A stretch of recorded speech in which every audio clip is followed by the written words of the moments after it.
sehat, jumpa lagi bersama Suster Mei. Di video kali ini kita akan membahas tentang salah satu masalah kesehatan yang ada di Indonesia, yaitu diabetes mellitus atau dalam bahasa sehari-hari kita kenal dengan nama kencing manis. Sahabat sehat, hingga 14 Mei tahun 2020, International Diabetes Federation atau IDF melaporkan terdapat 463 juta orang dewasa di dunia yang menyandang diabetes, dengan prevalensi global mencapai 9,3%. Namun, kondisi yang membahayakan adalah 50,1% penyandang diabetes ini tidak terdiagnosa. Ini menjadikan status diabetes sebagai silent killer, masih menghantui dunia. Jumlah diabetes ini diperkirakan meningkat 45% atau setara dengan 629 juta pasien per tahun 2045. Bahkan sebanyak 75% pasien diabetes di tahun 2020 berusia 20 sampai 64 tahun. Bagaimana dengan Indonesia? Berdasarkan data dari International Diabetes Federation atau IDF, Indonesia berstatus waspada diabetes karena menempati urutan ke-7 dari 10 negara dengan jumlah pasien diabetes tertinggi. Prevalensi pasien pengidap diabetes di Indonesia mencapai 6,2%, yang artinya lebih dari 10,8 juta orang menderita diabetes per tahun 2020. Angka yang cukup luar biasa, sahabat sehat. Kita semua perlu memahami tentang diabetes sehingga kita bisa melakukan upaya pencegahan sedini mungkin. Diabetes ini tidak hanya menyerang pada lansia atau orang dewasa, bahkan anak-anak juga banyak yang menderita diabetes. Pertanyaan yang sering muncul dari penderita diabetes, mengapa saya sering merasa haus? Mengapa saya sering bolak-balik ke kamar mandi untuk buang air kecil? Atau mengapa saya banyak makan? Kemudian, ada juga pertanyaan, apakah orang yang terkena diabetes itu kakinya pasti diamputasi? Untuk menjawab semua pertanyaan di atas atau yang telah saya sebutkan tadi, mari kita simak bersama penjelasan saya berikut ini. Sahabat sehat, topik saya kali ini saya beri judul Waspada Diabetes Mellitus atau kencing manis di masa pandemi. Seiring bertambahnya usia, setiap orang akan mengalami penurunan fungsi organ tubuh, baik karena terjadinya perubahan pada fisiologis, sosial, dan psikologis akibat proses penuaan. Perubahan fungsi fisiologis ini akan disertai dengan berbagai masalah kesehatan, di mana sel-sel tubuh akan mengalami penurunan dalam fungsinya akibat proses menua. Salah satu penyakit yang sering terjadi adalah diabetes mellitus. Sahabat sehat, apa itu diabetes mellitus? Diabetes mellitus merupakan penyakit atau gangguan metabolik yang terjadi ketika pankreas tidak dapat memproduksi insulin yang cukup atau tubuh kita tidak dapat menggunakan insulin secara efektif. Seseorang dikatakan atau terdiagnosa diabetes mellitus apabila kadar gula darah sewaktu lebih dari 200 mg per dl dan kadar gula darah puasa adalah lebih dari 126 mg per dl. Dan disertai gejala-gejala yang khas dari penderita diabetes mellitus, yaitu poliuri atau banyak kencing, polidipsi atau banyak minum, dan polifagia atau banyak makan. Sahabat sehat, setiap hari kita membutuhkan makanan dan minuman, terutama yang mengandung karbohidrat dan gula. Makanan yang mengandung karbohidrat ini masuk ke dalam tubuh kita, kemudian akan diubah menjadi energi. Jadi, tubuh kita memerlukan energi dari sumber makanan tadi, kemudian makanan yang tadi masuk ke tubuh kita akan diubah menjadi glukosa. Glukosa ini merupakan sumber energi bagi otak kita, jantung kita, bahkan otot-otot kita untuk dapat beraktivitas dengan baik. Ketika makanan dicerna, yang terkandung di dalamnya akan diubah menjadi glukosa. Glukosa ini akan ditransfer atau didistribusikan ke seluruh tubuh melalui darah. Jadi, sebelum masuk ke dalam sel, gula ini masuk ke dalam pembuluh darah terlebih dahulu. Kemudian, dengan bantuan insulin, gula ini dapat ditransportasikan ke dalam sel. Jadi, insulin adalah alat transportasi yang mengangkut gula masuk ke dalam sel. Sahabat sehat, yang perlu kita pahami, di dalam tubuh manusia ada satu organ yang kita sebut pankreas. Pankreas ini adalah pabrik atau tempat memproduksi insulin. Jadi, dapat saya ibaratkan seperti ini. Pankreas ini adalah pabrik yang menghasilkan mobil atau insulin tadi.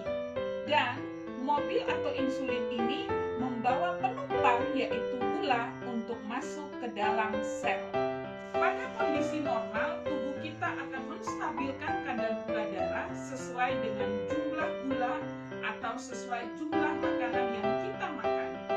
Namun, apabila kita mengkonsumsi makanan yang mengandung tinggi gula terus-menerus seperti camilan, permen, soda, dan makanan lain yang memiliki nilai gula yang tinggi, maka lama-kelamaan akan terjadi gangguan dalam penyerapan gula darah tadi. Akan terjadi kerusakan dan peningkatan gula secara signifikan di dalam darah. Jadi, sebagai respon atas terjadinya hal ini, pankreas akan berusaha membuat insulin dan melebihi batas sewajarnya. Tujuannya apa, sahabat sehat? Untuk mengimbangi kadar gula yang masuk tadi. Hal ini akan membuat penyerapan gula atau penyerapan glukosa terlalu cepat. Kondisi ini juga yang membuat Anda ingin mengkonsumsi makanan manis lagi. Jadi, pada beberapa orang setelah mengkonsumsi makanan manis, misalnya permen, es krim, mereka cenderung ingin memakan makanan tersebut lagi dan susah untuk berhenti. Akibat dari siklus yang berulang secara terus-menerus, akhirnya tubuh kita akan kekurangan sensitivitas terhadap kinerja insulin. Dengan demikian akan mengakibatkan banyak gula yang tertinggal di dalam darah. Fenomena ini disebut dengan insulin resisten. Jadi, sel-sel dalam tubuh akan kehilangan sensitivitasnya terhadap insulin atau sensitivitasnya akan berkurang terhadap kinerja insulin. Atau bisa juga pabrik yang memproduksi insulin yaitu pankreas tadi mengalami kelelahan. Jika hal ini berlangsung secara terus-menerus, lama-kelamaan pankreas kita tidak dapat bekerja dengan baik lagi. Sahabat sehat, seperti penjelasan saya di awal tadi, ada 3 gejala utama pada pasien diabetes mellitus, yaitu polidipsi atau banyak minum, polifagi atau banyak makan, dan poliuri atau banyak kencing. Penjelasannya seperti ini, sahabat sehat. Gula yang berlebihan di dalam darah akan berakhir di dalam ginjal, dan akibatnya Anda akan sering buang air kecil. Ini merupakan mekanisme dari tubuh kita untuk mengeluarkan gula darah yang berlebihan di dalam tubuh. Kondisi sering buang air kecil ini yang kita sebut dengan poliuri. Kemudian, karena Anda sering buang air kecil, Anda akan merasa terus-menerus kehausan. Anda akan minum lebih banyak air atau yang kita sebut dengan polidipsi. Selain itu, ada satu gejala lagi yaitu polifagi atau banyak makan. Pertanyaannya adalah, penderita diabetes kan memiliki gula darah yang tinggi, mengapa harus banyak makan? Penderita diabetes memiliki kadar gula darah yang tinggi di dalam darah saja. Jadi, hanya di dalam darah saja level gula darahnya tinggi, tetapi tidak dapat masuk ke dalam sel. Hal inilah yang menyebabkan sel atau tubuh kita mengalami kekurangan energi. Sebagai respon, tubuh kita akan memerintah kita untuk makan lebih banyak lagi. Jadi, secara garis besar, itulah penjelasan tentang polidipsi atau banyak minum, poliuri atau banyak kencing, dan polifagi atau banyak makan. Diabetes akan mempengaruhi sistem tubuh dan dapat menyebabkan masalah yang kompleks pada sistem tubuh serta dapat membahayakan jantung, ginjal, saraf, hormon, dan sebagainya. Sahabat sehat, apabila dibiarkan begitu saja, diabetes ini dapat menyebabkan komplikasi antara lain penyakit jantung, penyakit ginjal, kemudian dapat menyebabkan kesemutan atau bahasa kedokterannya adalah peripheral neuropathy. Selain itu, diabetes juga menyebabkan berkurangnya regenerasi pada luka sehingga luka cenderung mudah terinfeksi. Mengapa bisa terjadi demikian? Hal ini dikarenakan gula yang kadarnya tinggi di dalam darah tidak dapat masuk ke dalam sel. Akibatnya, luka yang membutuhkan energi dan nutrisi untuk beregenerasi akhirnya tidak dapat cukup energi karena gula tidak dapat masuk ke dalam sel. Dan akhirnya luka tersebut mengalami regenerasi yang lambat, susah sembuh, dan mudah infeksi.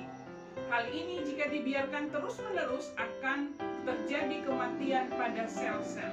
Ketika sel-sel banyak yang mati, jaringannya juga banyak yang mati. Dan jika jaringan tersebut mati, maka harus diamputasi. Sahabat sehat, secara garis besar diabetes ini dibagi menjadi dua tipe, yaitu tipe 1 dan tipe 2.